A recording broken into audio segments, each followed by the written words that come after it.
In high school, What did you get in high school? I got an A of 84 points. Oh, my apologies. Meet Ed Magema, an engineer who was accepted to 6 elite universities on full scholarships: Yale, Cornell, Amherst.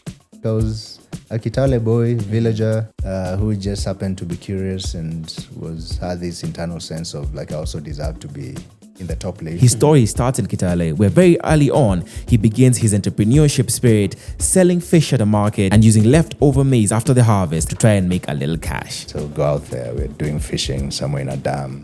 We go glean from the harvest fields and all that kind of stuff. He goes to school in West Pokot and finds himself in a school that only has 7 teachers. Tell us about the success you then achieved. Yeah, so we struggled through that for the 4 years.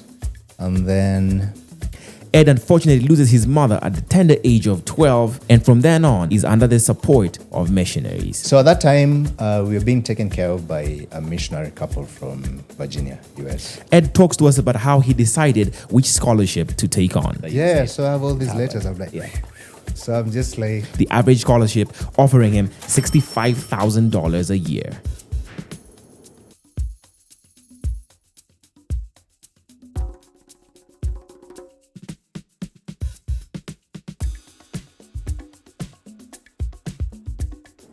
He tells us about how a $10,000 research grant in 2015 that allowed him to travel the world changed his life.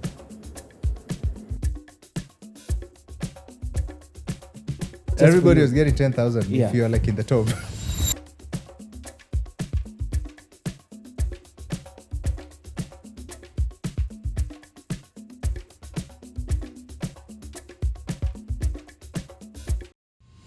You then end up, I guess, working at a startup that becomes relatively successful. But tell us a little bit about that, because I think, if I'm not mistaken, by the time you were leaving, it was valued at $2 billion. Dollars. Yeah, tell us about that process. Yeah. So that comes much later.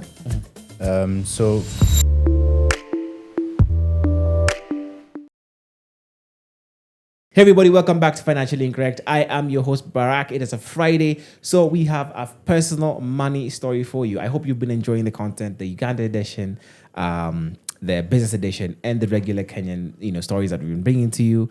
So today's money story comes from none other than Ed Magema, who is a co-founder of Univus, which is a social media platform, and he's a senior strategist at a tier 1 bank in Kenya.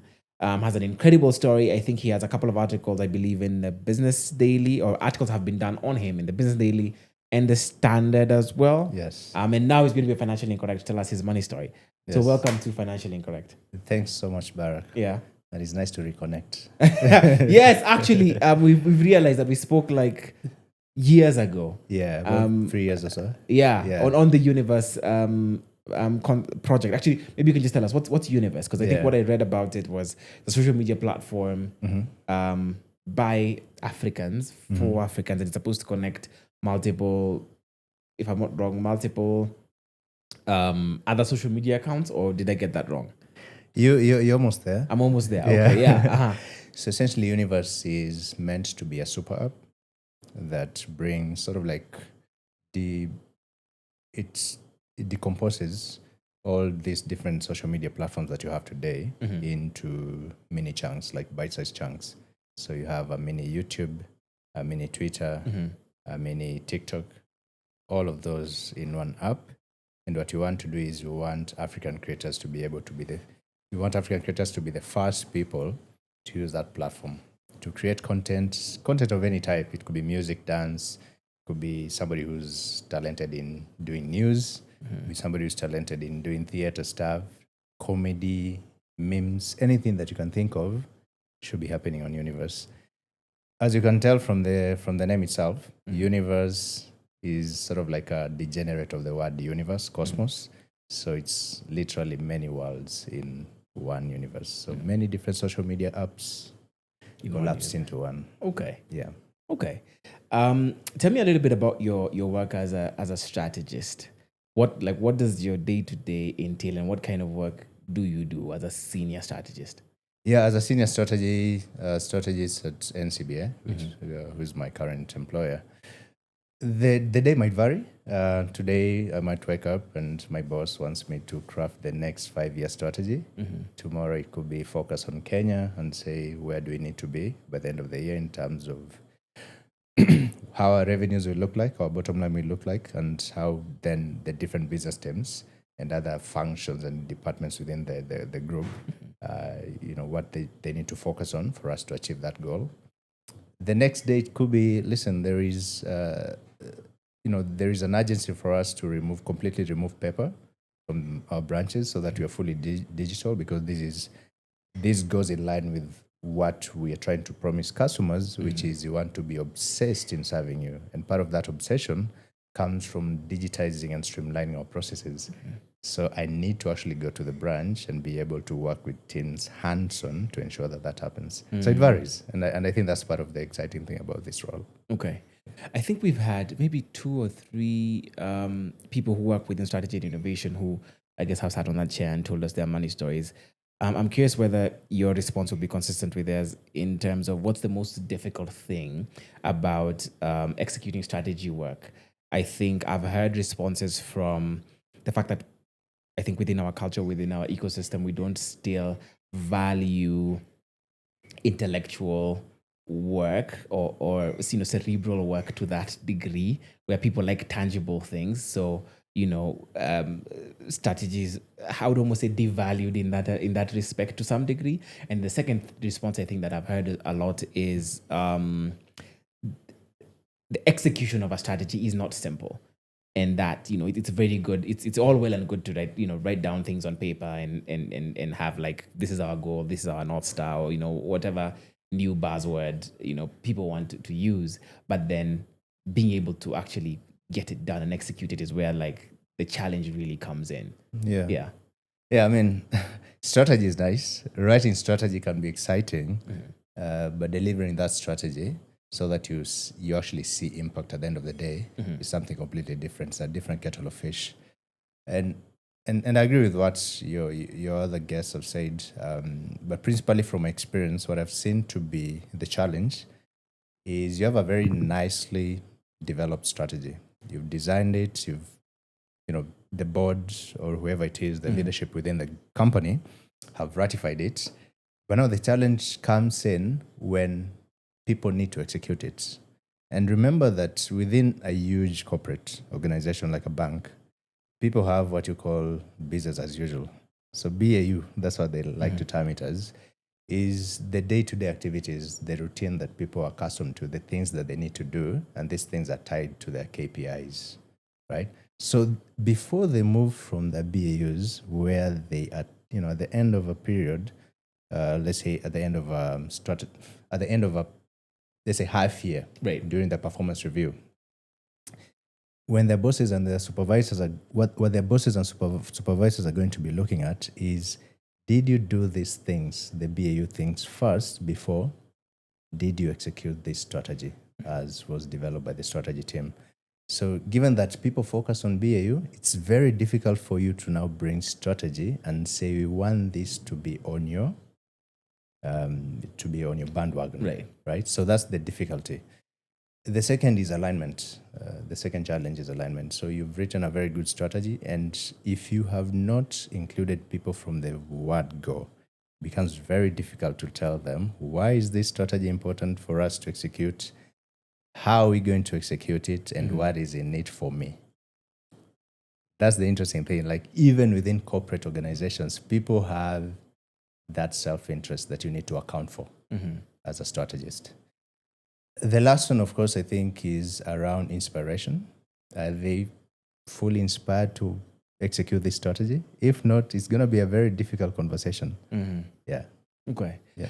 I want to ask you this last question around this before we get into your money story. Just based off of, I think, a couple of articles I saw this week around, is it Starbucks? I believe it's Starbucks, who had hired a ex-McKinsey consultant as the CEO. And I hope I have this story right. And they ended up making a loss of, I don't know, a couple million, yeah. And then they fired him, and then let him go. I'm not let him go. And then they then hired. Was it an ex? Who was the next? Who was the guy who they brought in? To say, yeah, I'll get the fact. Anyway, but they brought in a guy essentially who had been an entrepreneur. I want to say, I think it was Taco Bell. Oh, these like Anyway, fast foods or FMCG. Yeah. And anyway, but the premise of this, I'll get the details, but the premise of it was a consultant vis-a-vis an entrepreneur, And I know that you've worked as a consultant, and this is going to come, it's going to come later in the interview, but I know you've worked as a consultant and now you're working in-house. And there's, because I think Elon Musk had even put up something around some satirical comment around hiring a consultant vis-a-vis someone who's actually built something. Yeah. What's the difference for you? Because the consulting firm that you worked at, you were still essentially in strategy in one way or another. Yeah, it was. Yeah. What's the difference between sitting back and like telling people, you do this, you do this, you do this, Yeah. and not necessarily having a key KPI attached to it, versus you being the person who's supposed to steer it and make it happen? So if I'm getting your question right, you're asking what is that additional value I bring in based out of my experience? Not even what the additional value is. Like, what's the difference between sitting back and giving someone a strategy at a firm and be like, you do it, versus you being the one to write it and implement it and ensure that it works? Oh, absolutely. Now I get your question. Yeah. And I guess that's the additional value. Yeah. If I may package it that way. So for me, I think the difference is I've been there, done that a bit, not necessarily build a bank, but I've been in the trenches. I've built a startup. I think I've experimented with at least 3 different startups. So the first one was more of a study abroad company that I founded with a friend, and what you're trying to do is just to make it as easy as possible and with the lowest cost as possible for students who want to go study abroad in some of these Ivy Leagues. So we did that. We were quite successful. It was very hands-on. We would go to schools, international schools, think of James Cambridge, things of ISK, even to national schools like Alliance, and we'll pitch. And then we'll get all these clients, both from the parent side as well as from schools, and we'll do the actual work of, not just designing the curriculum that you wanted to implement, but also implementing, teaching, going through the essays and ensuring that some of these kids got into those schools.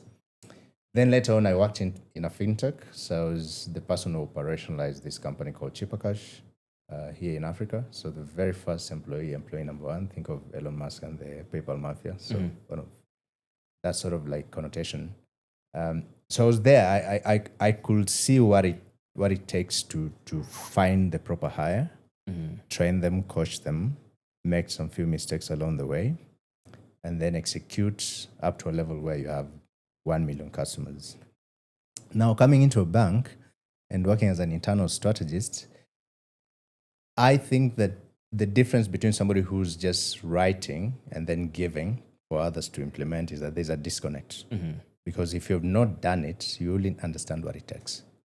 And sometimes that is the contention I have with pure consulting, with the likes of BCG, McKinsey, Bain & Capital, KPMG, whatever, right?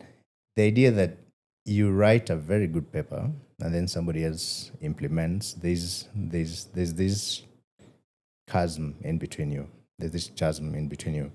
And I think to bridge that chasm, you need somebody who can translate what this strategy document means in terms of implementation. So that makes it easy for the team to understand, okay, if you want to do proper marketing, for example, if you want to channel in new to bank customers who are going to fund accounts immediately, so that means that they're high quality, you should have done that before. You should understand what, for example, cost of a customer acquisition means for the bank. You could write it. You could go to the internet and say, our CAC is going to be 6 cents to the dollar. But what does it really mean? Does that CAC involve BTL, ATL, sort of marketing? Does it involve boots on the ground? Does it involve digital marketing on TikTok?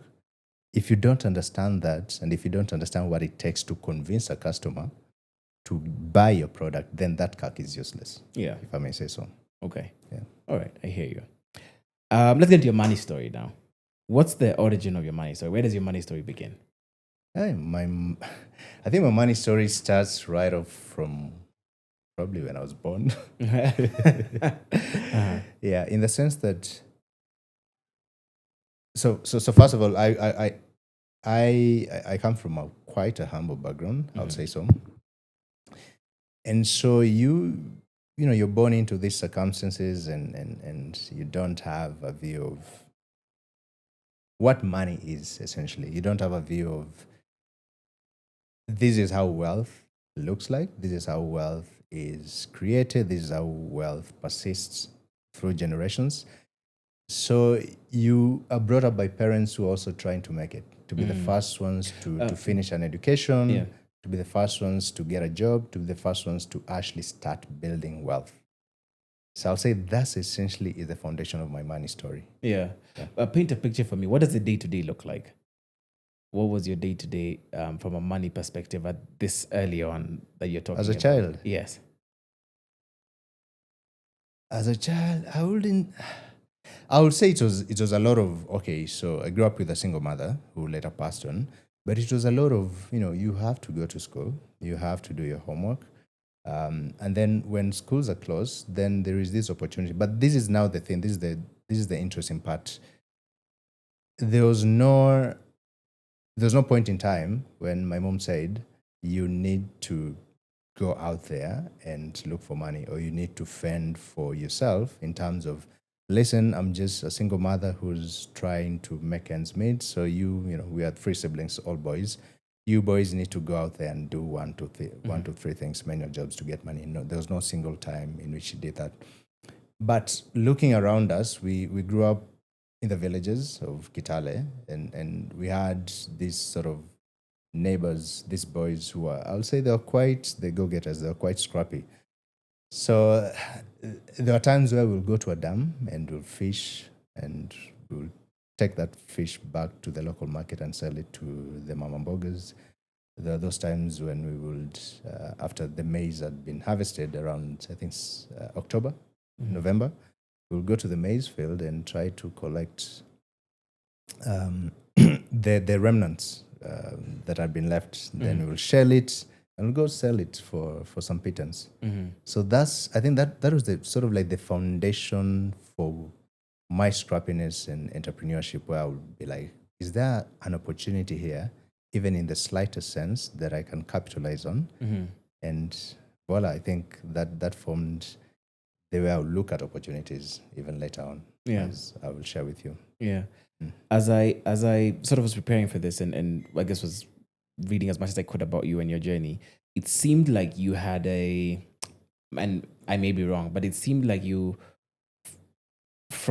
I would assume from the effort you put in education, or in your pursuit for education and excellence in education, it seemed like almost that was your way to success almost. Would that be a fair statement to make? And that, and was it in any way correlated to money for you? Yeah, in many ways. I think for a large percentage of the population in Kenya, and particularly if you're brought up by baby boomer parents, the understanding was the way to succeed in life, the way to overcome poverty, as an example, is for you to get educated, because then you could become a doctor, you could become an engineer, and then you will get some good salary and life will change. So I think there was nothing so different, especially as a millennial. So that was, I would say that was the spirit of the time, what you probably term as the zeitgeist, right? So, but the interesting thing about my life is, again, at no point did my mother say, study hard. Have you done your homework? Are you passing your exams? It was almost natural for both myself and my siblings to just do well in school. not like top 1% or something, but just do well. Get some few A's, particularly in primary. I remember class 1, 2, 3. My siblings were at the top of their classes almost always. I was like number 2, number 3 until high school. That's when I think Because in high school, you particularly did well during your examinations, right? You got an A minus, if I'm not wrong. An A minus. In high school? No, in high school. No. In high school? What did you get in high school? I got an A of 84 points. Oh, my apologies. Yeah. An A. Yeah.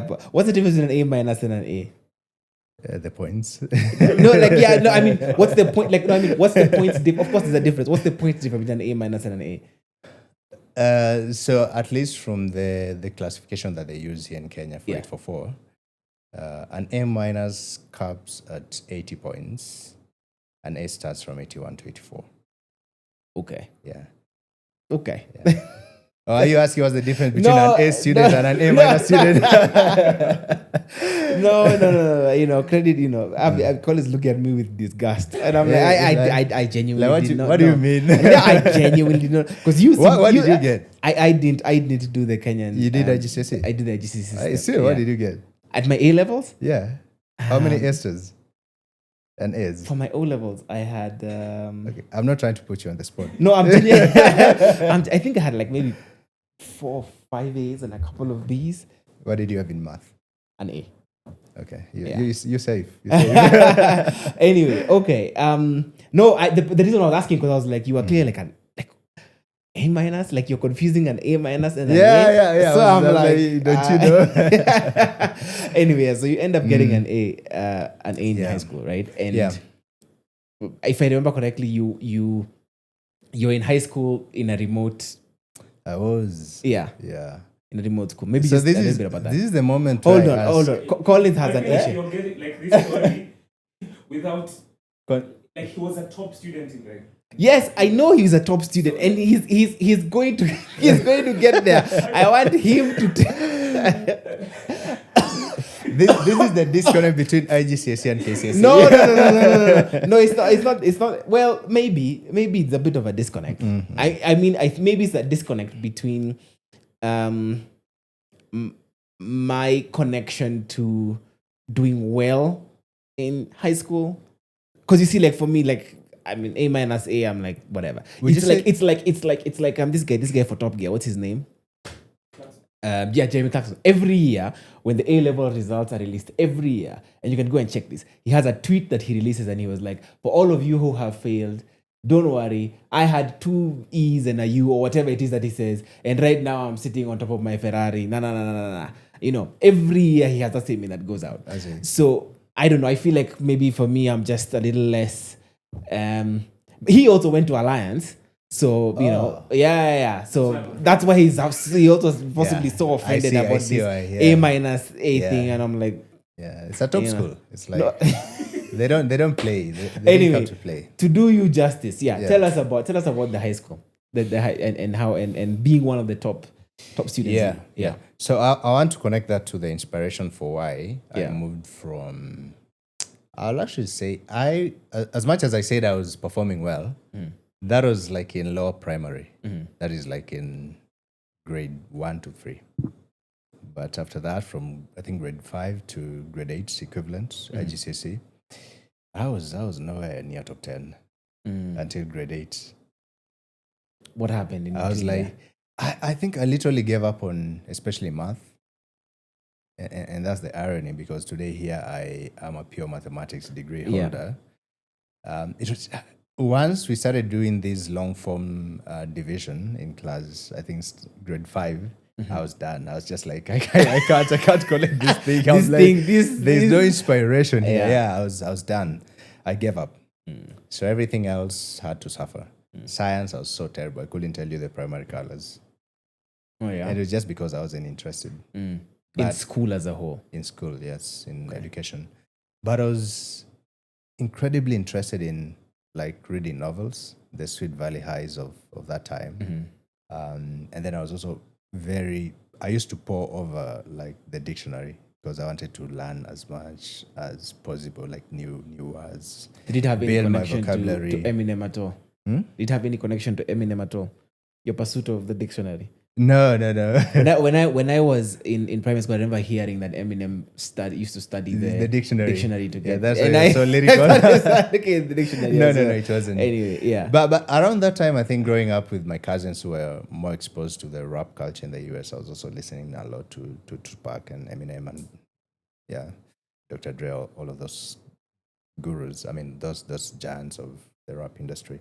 But I think I was a very curious kid, so I wanted to understand. Okay, so for example, while in grade 6, what is to articulate? What is coda? So I just wanted to just glean from all these different vocabularies and try to use them not when writing essays, but just like just have this inner sense of like, I know, there's that inner pride. Then I got like a 69% in mathematics when graduating primary school, which was, if you KCP. ask Collins, it's really bad. KCP. KCP. I did KCP. I did KCP. Yeah, like a 69%. Yeah. It was really bad. Then I go to high school. Yeah. And around that time, my mom had passed on when we were in grade 6. So then I'm here like a tiny boy in high school, and I have to start thinking about my life. As an adolescent, you're starting to have this perception of self and thinking about your journey of life. So I'd started thinking about that, and I realized there's only one way out for me, and this is education. I think that's when I asked myself, if all these other kids who came in with 400s are performing very well, why not me? Like, I literally even write that in my book. Like, kids need to ask themselves that question of why not me? So that changed everything. From then on, I just started performing very well. I put in some of the practices I'd seen these other kids do. What are these practices? Like study. They'll study. they just study. And then for math, I realized that the top kids were practicing it more often than I used to. I used to just study it and try to cram and then try to offload that during the examinations. Right. But then for the first time, I put pen to paper and things started to be easier. And I developed these other strategies, for example, like using shorthands for understanding concepts using first principles. If it's geography, I'll be like, okay, so fine, we are studying about the weather system or climate systems. What do I need to know? I need to know the basic elements of a climate system. So you have temperature, wind systems, cloud cover, you have rainfall. Then I just need to input what the amounts are and the units, and I'm done. So what have you just done there? I'm that was my way for making studying interesting and easy. Yeah. So practice, use shorthand. So basically build some sort of like an easier path to understanding a concept. Okay. Use first. Have you come across this thing No, called I first have. principles? I have. That's why I'm actually asking. Like, Okay. what is first principle? But Collins, you have. He hasn't. even him. It wasn't in a lie? Yeah. Collins, you're lying. Because it was in your genes, yeah? Yeah. So first principles, this is something that Elon Musk talks about a lot. Okay. Is the idea that use what you already know to understand a harder concept. Okay. So people who love physics will also talk about this thing. There's this famous guy called Feynman. Feynman was the most pivotal physicist of our time in the 20th century. I think I know that name. You know that guy? Big Richard? Bang. No, from Big Bang. from the comedy. From Big Bang Theory. I think I know that name from Big Bang Theory. There's a reason why I don't watch that comedy. There's actually they get a lot of facts wrong, but I actually have heard that. You know what? I'm going down such a serious rabbit hole on this. But there's it's not even. You know what? I'll talk about it off camera. It's not even worth going into. But it's a whole critique of Big Bang Theory and the comedy and that was done by these guys who built. It's called Curb Your Enthusiasm, which is the show by the guy who built Seinfeld. And so one of his co-producers, I believe, was talking about how comedy changed to become what people think ought to be funny rather than what is actually funny. And I think he inadvertently critiques that show anyway. Yeah. It's a long story. You should go if you're interested in it. I will actually leave a link in the description box of that whole thing, and Please you can do. go and check it out. Anyway, yeah. You're telling Though us the about Big Bang Feynman. is a proper scientific parody. Yeah. I'll say so. Anyway, yeah. Yeah. So what Feynman says is if you can't explain a concept to a 6-year-old, then you don't understand it. Yeah. So for you to get to that level, you are necessitated to use some of these shorthands, right? Some of these, I'll say, mental models. Yeah. One of those is the first principle approach to learning. So what that does is, let me see if I can give a very good example. Did you do physics? Up to O levels. O levels? Yes. I mean that's fair. Yeah. So in physics, typically you'll come across these questions around free fall and gravity, right? So typically students focus so much on what's written in the text of the question, without asking themselves, in real life, what do I know about such a scenario? Right. An example is, let's throw a piece of paper in the air. Yes. As it's coming down, you need to start thinking from first principles, from what you understand in your daily life. What forces are acting on this paper, right? There's the upward draft, there is friction in the air, there is the downward force of gravity, etc., etc. So the one thing that most students typically miss out on is that friction in the air. They assume that there's a vacuum and they get that question wrong. So just ask yourself, what do I know? What is being asked? How do I connect those things? Right. Yeah. So to be just the non-knowns. Right. At least for the O levels, if you use the non-knowns, you're good to You go. should be able to make it. Okay. Yeah. So that's what you start applying while you're in high school. Part of my 10, I'll say my 10-point strategy. Okay. I can't go through all those 10. It's in my book. Okay. But that's one of those. And your book is called How to Get into Harvard. How to get into Harvard. Because you got into Harvard. Very simple steps. Okay. I want to look at the other side of your life at that point in time. What's happening for you from a money perspective? Because your mom has passed on Yes. when you're 6 years old, you're 6, unfortunately. And then as a sibling, what number are you on the? I'm the last one. You're the last one. I'm okay. the last one, yeah. So what does that mean for you? I guess from a responsibility perspective. So more freedom in terms of After your mom passed, you have more freedom. Not really. Oh, what I'm right. saying is, In general. as a last one, more right. freedom. And this will get me into trouble because sometimes I tended to be argumentative, and I think I still am. Especially, I'm a very debateful person. It's just that today I'm a little bit laid back, so you know. So more freedom in terms of just how my mind will wander. But let me get back to your question around what's happening, because your interjection comes at a point when I was speaking about my high school days, yes, especially when I was in Form 1, right? That is grade 9. So at that time, we were being taken care of by a missionary couple from Virginia, US. So they're the ones who were paying our school fees. We were staying at some point with a foster parent, and then at some points with our own relatives. So we are doing day schooling. How did you even get into contact with this missionary couple? Oh, church. Okay. Yeah, guys, go to church.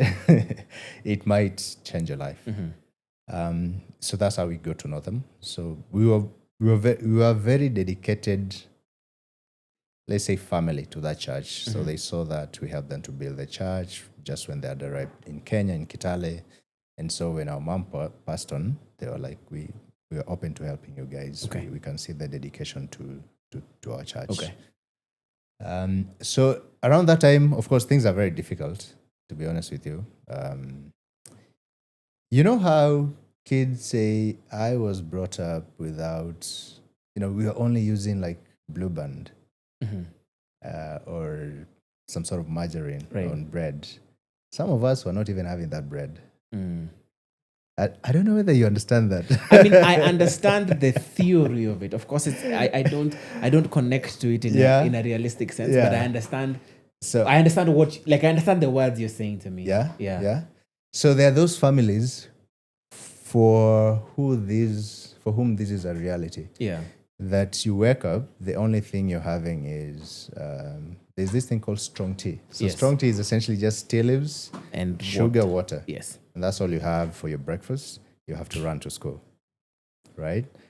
In school, that's when you have the chance to actually, because you've had the chance to, as you pay your school fees, there is that portion that is set aside for school meals. So you're able to get lunch at school, but that lunch is typically just githeri for the entire week. So that is the situation. Now the question comes: in that situation, do you even have the opportunity or the luxury or the exposure to even think about money? It's a hard no, because you don't even understand or know what money really is. But you know that typically the story that is told out there is, if you study well, at the end of the road, Something your life good will might happen. change. Something good might happen. So you focus on your studies and you're getting your A's, and you really pinned on this idea of, if I get that A, if I get that A minus, my life will change. So that was the story throughout high school. Again, as I said, when we will close school, then you'll go home and try to figure out, how do I make some few shillings here and there. So when you're going home, you're still doing like a bit of the fishing, a bit of the maize. You maize hustle. stuff. Yeah. Yes, you hustle. And this is for money for food? For yours. This is money for your food. own, yeah. No, not for your food. Yeah. You have food at home. Okay. You have food at home. Okay. Right? I mean, it's not the most luxurious But there's food at menu, home, right? but there is food. Okay. But you need some few shillings for, let's say, shoes, for clothing. You understand? Okay. Yeah, for the mitumba clothing. And are you and your brothers fending for? Is each of you fending for yourself, or are you fending for each other collectively? Bruh, like you're small men, so you gotta fend for yourself. Everybody for their own. But Right. for the most part, I will do this sort of like hustle with the second born, who's almost like a twin. I think we look alike a bit. Okay. So we'll go out there. We're doing fishing somewhere in a dam. We'll go glean from the harvest fields and all Right. that kind of stuff. Okay. So tell us about the success you then achieve after putting in this first principle and effort into school. What reward do you get at the end of it? Because you're doing it with a promise that at the end of this, things will change. Yeah, so we struggled through that for the 4 years. And then, so in my 4th year, I transferred to a school in West Pokot. Okay. So I was in a day school in Kitale, then I got to West Pokot. What was the It's much harsher. reasoning Huh? behind the transfer? Bursary. I get a bursary. Okay. Yeah, because sometimes the thing about somebody else supporting you is that you don't have the leverage. Sometimes they'll be like, we don't have the money, even if that's not the case, right? Or you're asking too much. So it got to a point in Form 3 when I actually stormed into the principal's office and I told him, listen, I'm the top student in your school. You're giving bursaries to other kids who are behind me. I need bursary or I'm going to chuck out of this place. So I forced his hand and he gave me bursary. But in my 4th year, I decided to move to a new school that I had no idea about. I'd never been to that region of Kenya, but I took the leap of faith. Okay. And so you go to West Pokot. That is in West Pokot. Okay. And the situation was harsher. It was way worse than in the day school I was in. I had no idea that was going to be the case. What was we might asking at the time? What was the thinking? It was just purely about I'll get a bursary if I had been offered a bursary. Okay. Full support. Yeah. Then, and what does full support mean? Full support means you're not gonna be at any point be asked for school fees. Okay. For tuition money by the school.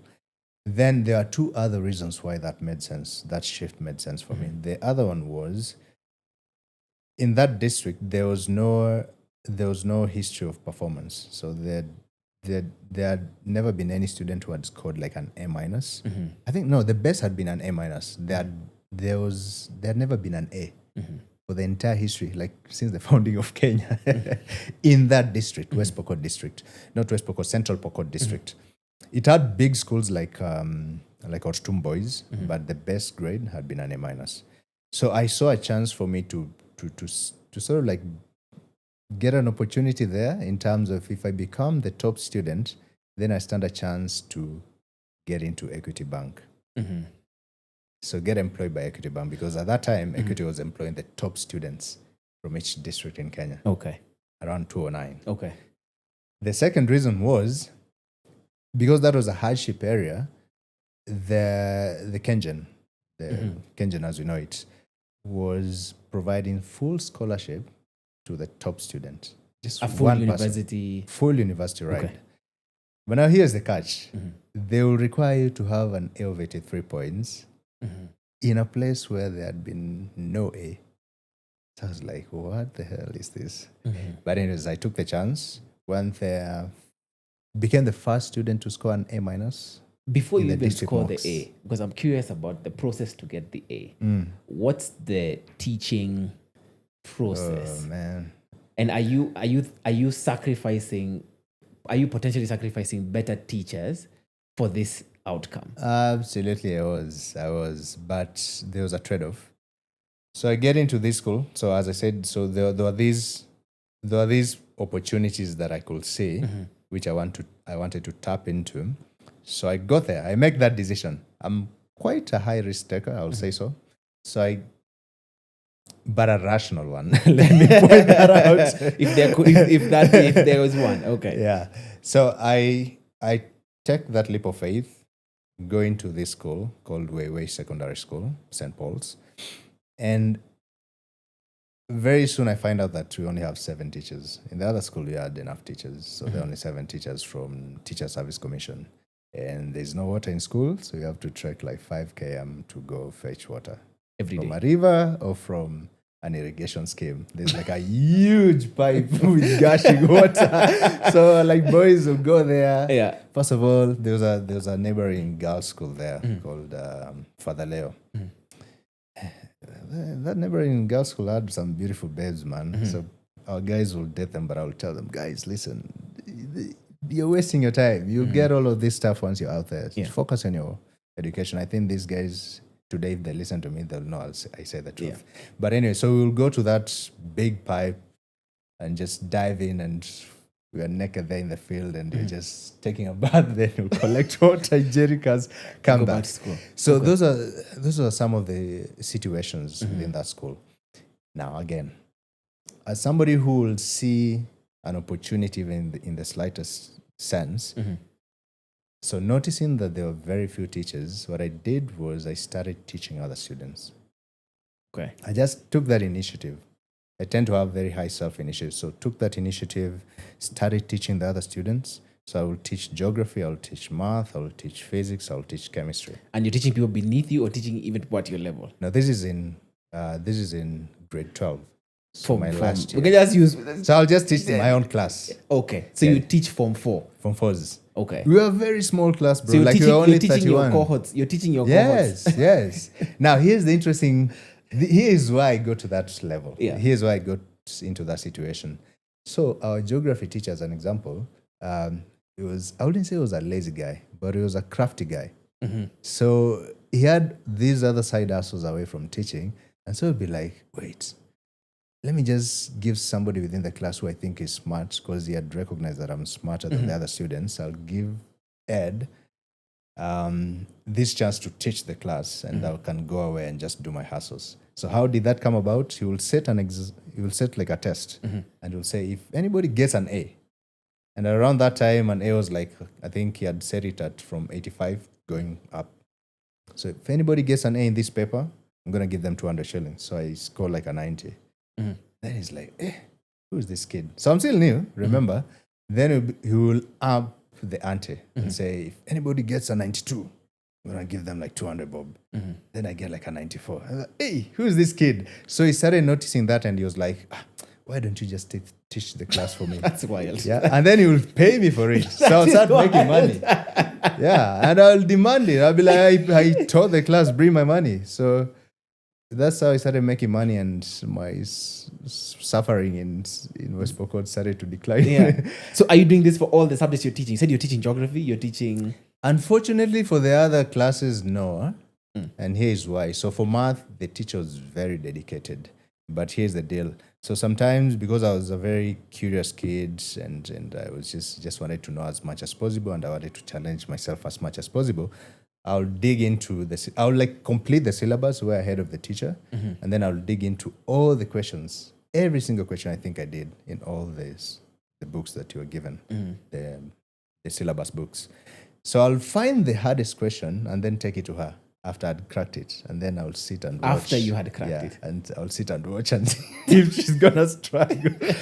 Or sometimes I wouldn't crack it because these are like past papers. Yeah. And then we'll try to work through it with her, and then we'll be defeated, and I'll go back and try and do it. If I don't figure it out, I'll go back to my methods and try to figure out how to crack that question. Right. Until I crack it, I wouldn't move forward if Until I you didn't find crack the that answer. question. Okay. Yeah.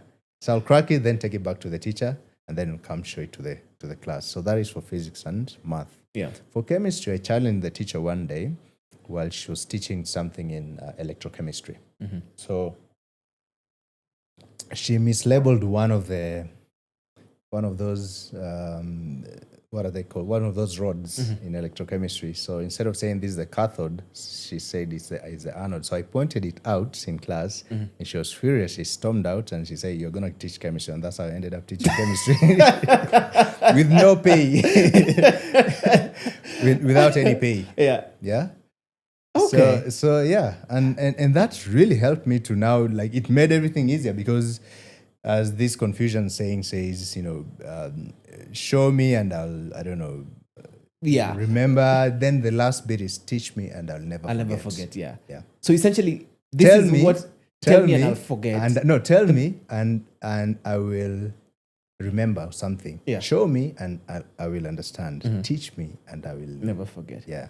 Anyway, I do know the premise around teaching, and this is it's the easiest and the quickest way to learn. Teaching someone else a concept that you understand is the easiest way for you to understand a concept Exactly. yourself. So I'm making money. Yeah. And I'm passing. So what does this, when you then sit your final exams, what you end up getting? This is how you end up getting the A. In fact, the exam was very easy because The of all KCSE these exam. different strategies plus Yeah. teaching. Yeah. It was so easy. I opened my math paper and I scanned the 50 questions and I couldn't see. I could literally just see the solutions in my head. Yeah. And I laughed. I was looking around at my colleagues and they were literally shaking. And I was like, what are you shaking for? This thing is so easy. Yeah. Yeah. So that's how I ended up scoring like A's. I think I was actually top 10 in chemistry. Okay. Yeah. So what's your because you went there with a strategy for the Equity Bank and to being top in the district, you wanted the Kenyan scholarship. Yeah. So do you end up achieving these things? I end up achieving more than those things. Uh-huh. So I get the job with Equity in 2010. The Kenyan scholarship, I don't know what happened, but I was never called for it. But then I get a full scholarship from USIU. So I get a letter that is sent from USIU. I get accepted into what I wanted to do at JQuat, which is electrical and electronic engineering. And Not on a scholarship for JQuat. no. Okay. No, with the joint admissions board. I think these days, what do they call it? Something different. COOPS. Okay. Yeah, COOPS. Okay. So what do you then do next? And at this point in time when you're leaving high school, because it seems like, teaching has been part of your revenue stream. So as you're leaving, what are you doing for money? What are you doing to survive? Are you still being taken care of by the missionary in any way, sort of form? Or are you guys on your own? Yeah. You see, now here's a good thing. Once you showcase a little success, everybody wants to be a part of it. So my small cash cow is still retained because the principal now wants me to come back and teach because he sort of sees an opportunity for me to sort of like take the same principles and the same culture that I'd used to perform to the other students. So he called me back and said, teach for me, grade 8, 9. Right. Sorry, grade 9, 10, 11. Right. So I will teach chemistry again and geography. And I will make some money. Yeah. And also he had made How a much promise. were they paying you at that time? What? It was small money, but at that time, in that location, that was quite some money. 5K.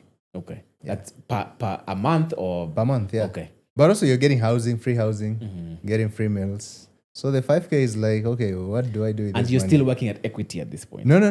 This is immediately after the main After- exams, Right. the KCSE. Okay. So this is from Jan to March. okay. And then from April, that's when I get called to join equity. Yeah. Okay. So that's when I started earning like about 30K now with equity. And then I also got calls from some ministers in government that, hey, there's a school called Harvard. I'd never heard of that school. Up until that point. Yeah, man. Like I was a Kitale boy, villager, who just happened to be curious and had this internal sense of like I also deserve to be in the top league. So I get called and I'm told about Harvard. There's a guy from Ohio State University who now starts to mentor me and gives me all the direction around applying to these schools. And then I also get called into a program called ESEP.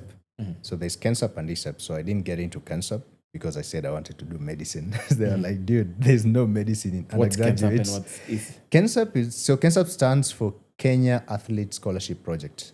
So it's a study abroad program that was founded by some guy called John Manners together with Professor Boit, who is a lecturer at Kenyatta University. So these guys, the idea was we want to get the high performing students who also have some sort of like athletic ability to be like taken to Ivy League schools. Right. So that was the idea. But over time, it has morphed into accepting all students from all different parts of Kenya, not just Eldoret and the North Rift. Okay. Yeah.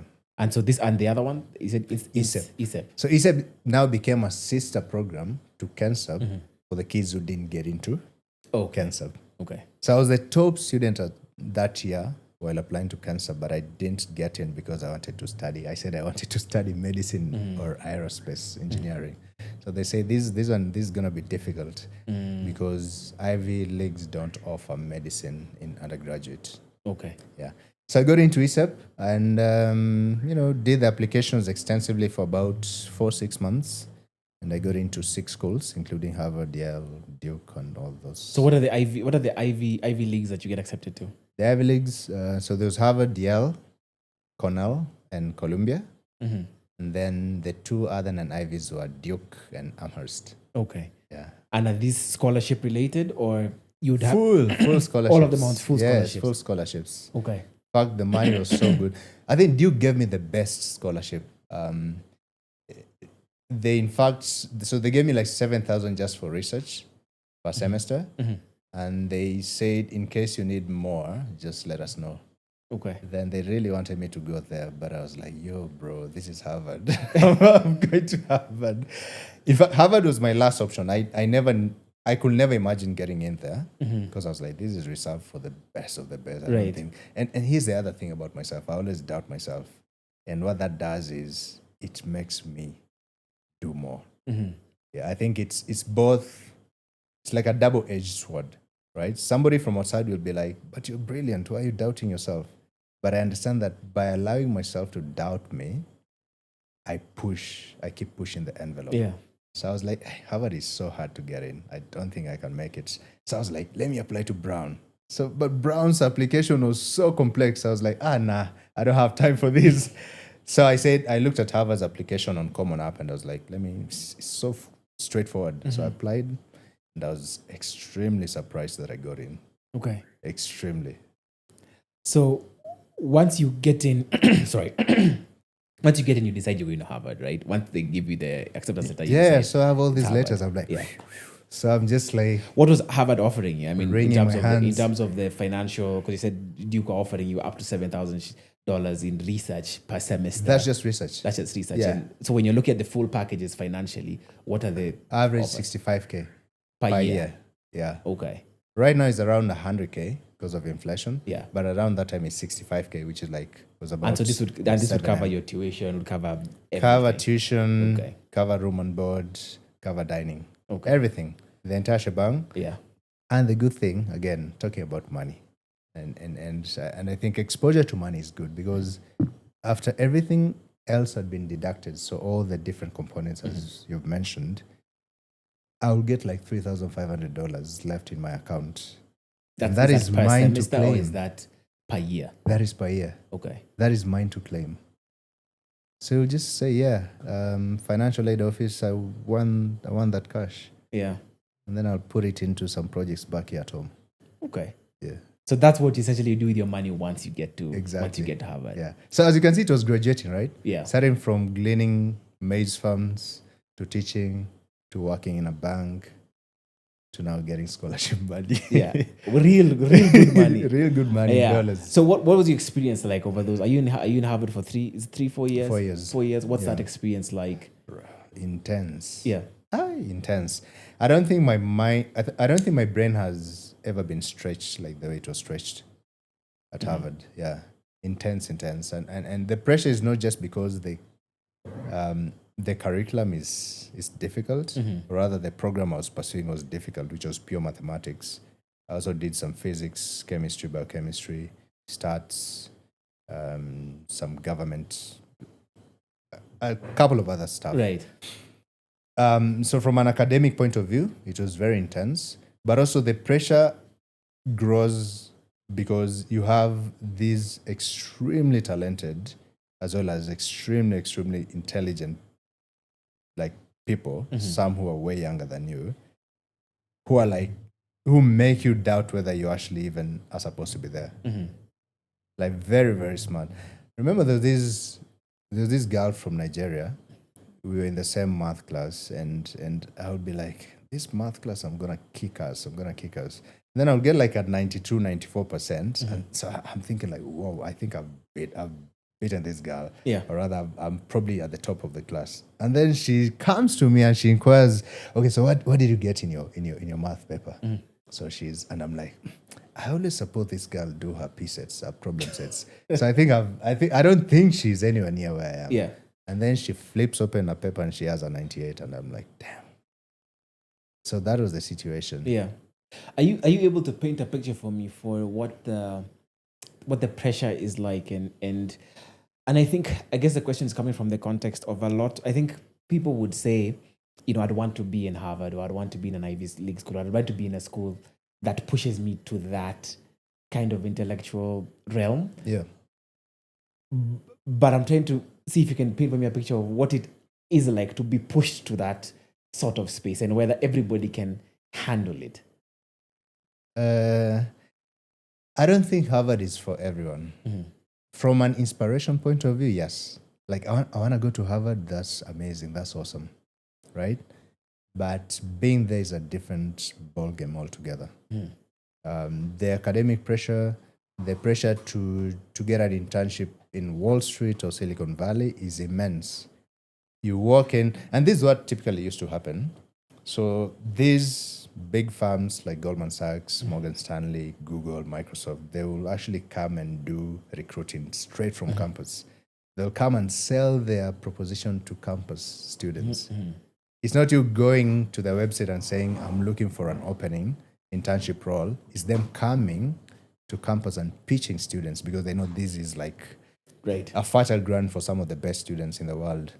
So you'll go to a session where Goldman Sachs is pitching and everybody's suited up, and the things these kids are saying, the things they've already done before even coming to campus is like, yo, I was just working in a bank as an intern. These guys were probably building some product, or they came from a legacy family where they were probably like in Lausanne in Switzerland doing something incredible. You don't have that in your pedigree. So that's the kind of competition you have. And these are like polo kids, like polo shirt kids. Yeah. It's crazy. So the competition was crazy from all angles: academics, when you're looking for internships, when you're trying to get into final clubs and sororities and frats. Like, it was just crazy. Like, it's intense pressure. If you're not built for that, that's not your crucible. Space. Yeah. Okay. So what's the next thing that happens in your financial journey? What's the next big thing that happens? I think within those 4 years, I was experimenting a lot. So I wanted to gain as much exposure as possible. So any opportunity that I'll get a slight hint of, I'll seize it. I'll give you an example. Within those 4 years, I think I got cumulatively about $23,000 from the school. And how this happened was I came across this class where they said if you're going to score an A, it was an engineering sciences class. If you're going to score an A, as well as if you're going to have like one of the best projects, top 3, they're going to give you $10,000 for you to travel around the world and do research and try to prototype some products. So we came up, me and my team came up with this concept around turning jellyfish into paper. With the idea that we can help save forests. Of course, that was ridiculous. But it was a good idea from a conceptual point of view, and we had our research right. So what would it take to turn jellyfish into paper? So so jellyfish has this gelatin layer, this cover, the hood. So that hood has cellulose, right? And cellulose is actually the basis for manufacturing paper. So that was the idea. If you can extract that cellulose from jellyfish, right, and use some industrial process for which we went to University of Cape Town to try and figure this out, then we can convert jellyfish into paper. Okay. And the fact that we typically have jellyfish blooms every single year, like millions of tons of jellyfish that are creating havoc in the sea, we are also doing something environmentally good. Okay. So you're telling us about how you then get that. Just you guys. So because of this project, you guys got $10,000. No, that 10,000 was just for me. Oh, it was just everybody for you. was getting 10,000 if you're like in the top.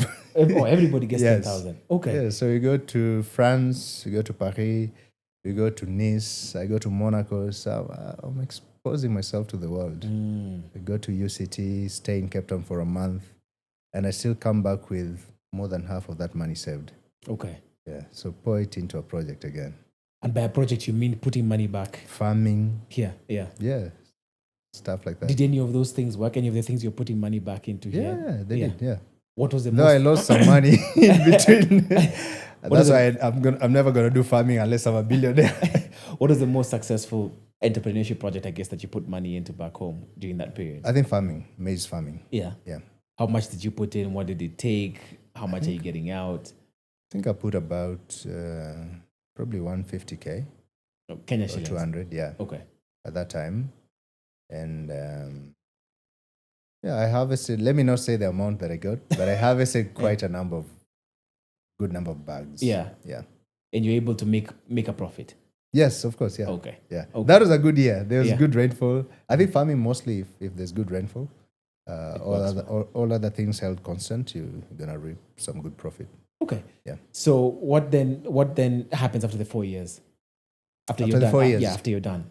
So here's the thing. Unlike most other kids, I was never interested in doing an internship in Wall Street.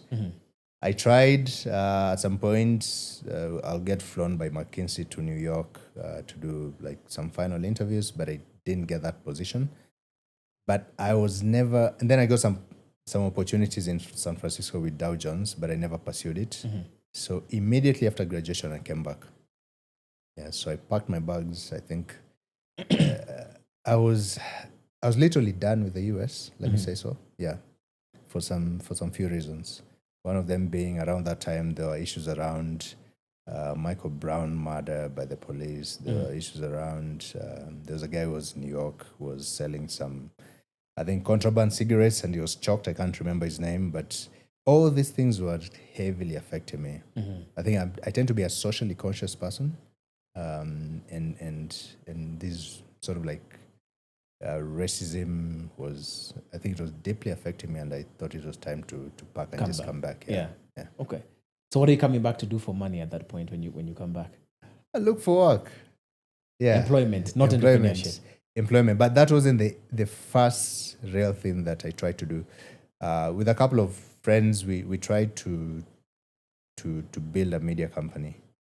So a print-based media company. It spectacularly failed, but we learned a lot. Yeah, we're even pitching a standard at Nation. We're trying to get the audience of Chris Kerubi. We tried our shots at different things. Okay. Yeah. You then end up, I guess, working at a startup that becomes relatively successful. I think this is the cash. it starts with a C. I forgot what the name is. But tell us a little bit about that. Yeah. How that comes about. I guess even get into because I think if I'm not mistaken, by the time you were leaving, it was valued at $2 billion. Dollars. Yeah. Tell us about that process. Yeah. So that comes much later. So first real job was with Dalberg Advisors. So as a strategy consultant, 2.5 years. Within that time, I had noticed because of my work in the financial services sector that fintech was a fast rising subsector. That first there was a lot of money being poured into that space by development partners, international development partners, venture capitalists, family offices, you name it. So I saw that opportunity slowly rising, and I felt like if I ever got the opportunity to work within fintech, I will seize it. Then what happens then is around 2018, early 2018, some friends you had connected back in Boston reached out to me and said, "Listen, we've noticed that the remittance market in Africa is heavily subsidized by the likes of MoneyGram and Western Union, and these guys are charging you like 10% transaction fee to the amount that you're sending across borders. We want to drive down the cost of cross-border remittance across countries in Africa, or even within the corridors from Europe to Africa or US to Africa, to almost near zero." And I was like, damn, that sounds sexy.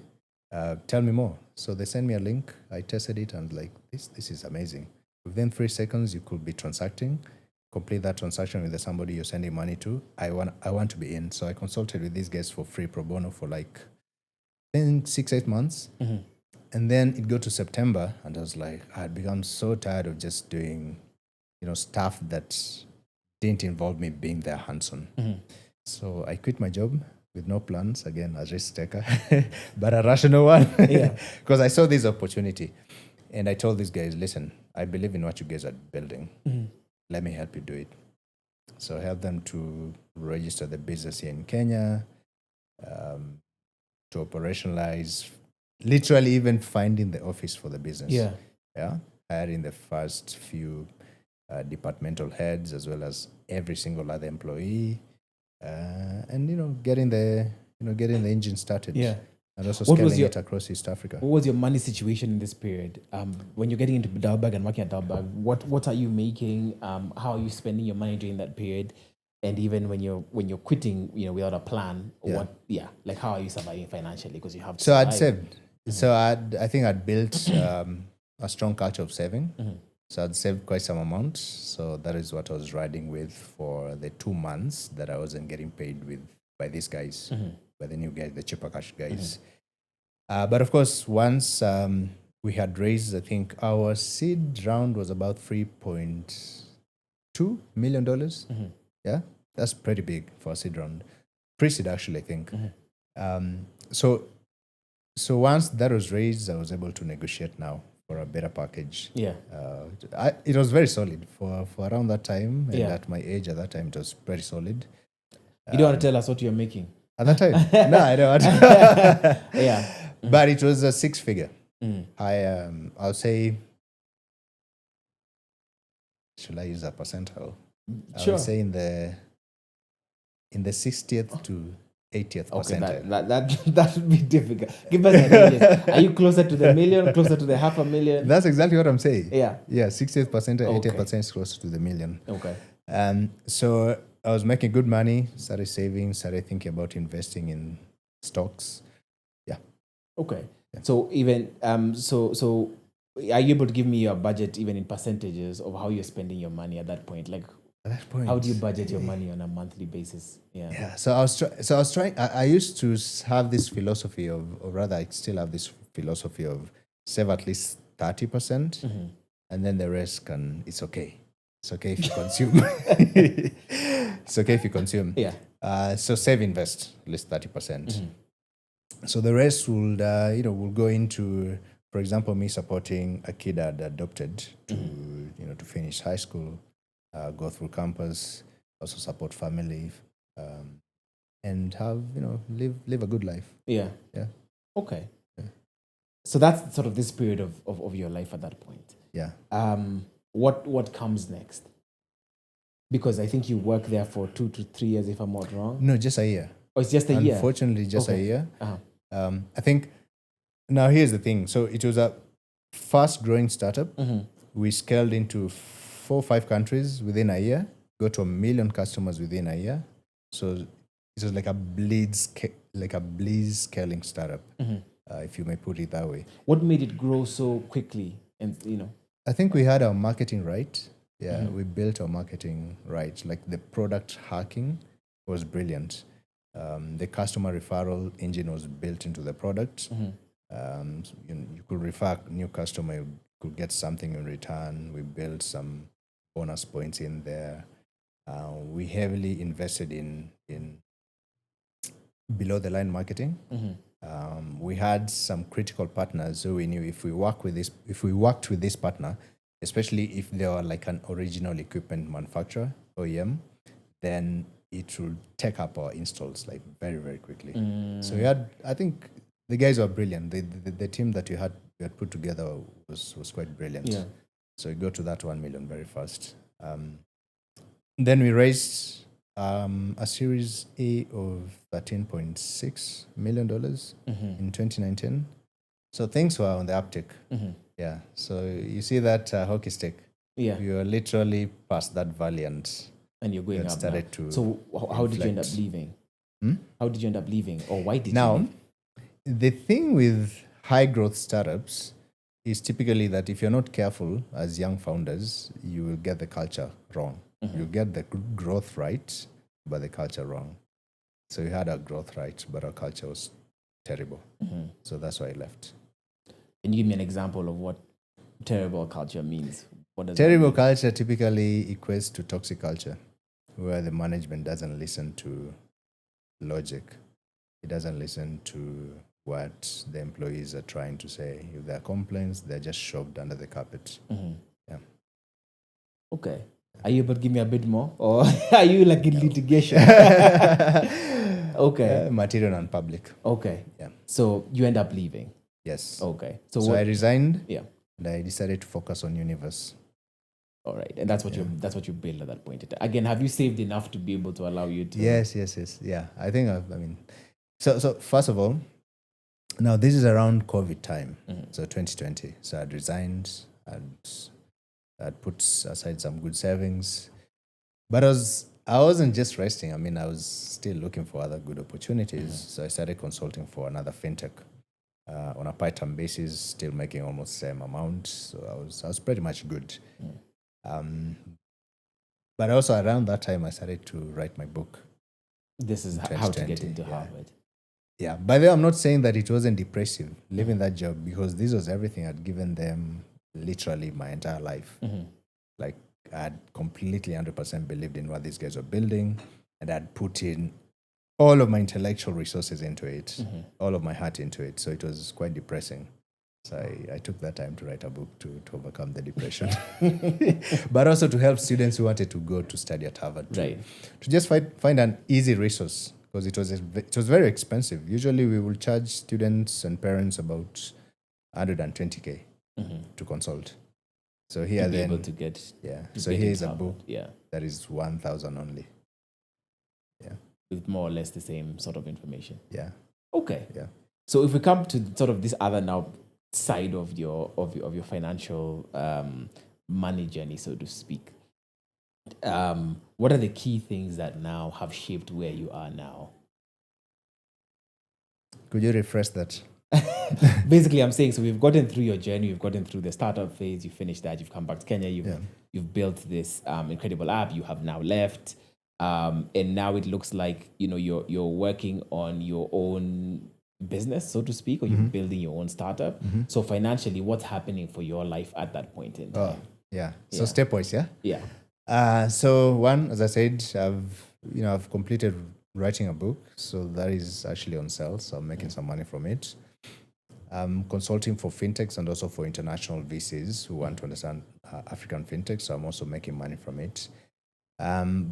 but then I'm using a lot of this money that I'm making together with my savings to build Univus. So I think I don't think there's any business where I've put a lot of money without seeing returns to date, and that's just because we've had to bootstrap a lot to get the platform to where it is. It requires a lot of money, a lot of engineering, resourcing, and stuff like that.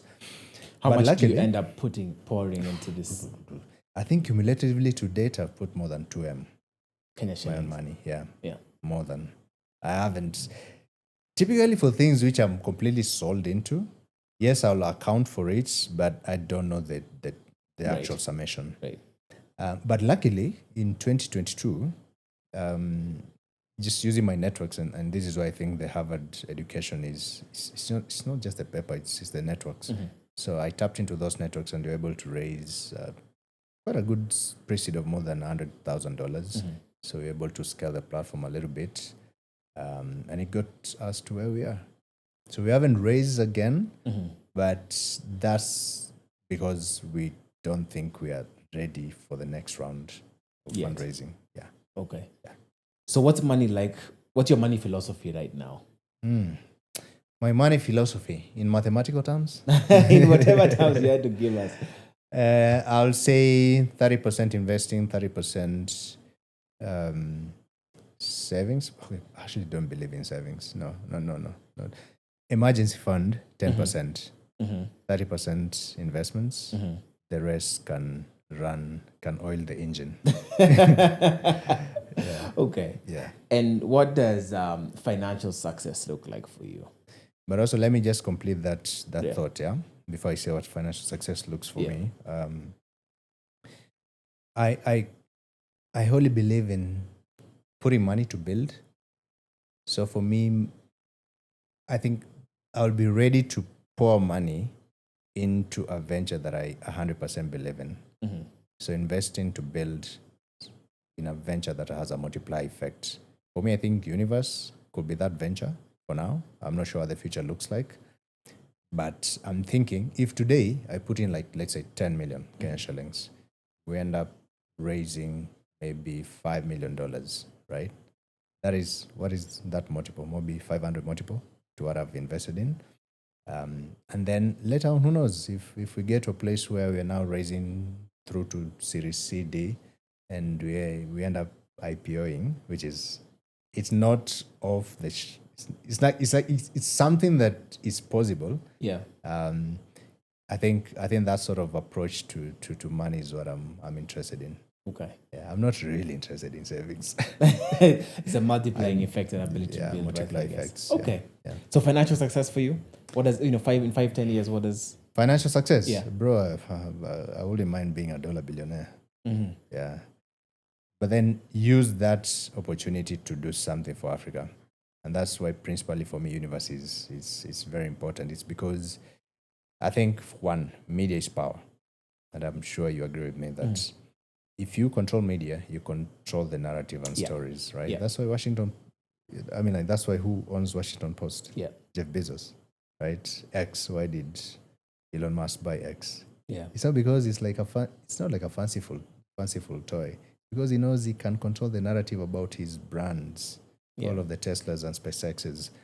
So for me, media is power. If you want to rein back our stories, our narratives as Africans, we need to build our own media conglomerate. And I hope this is Univus if we can all build it.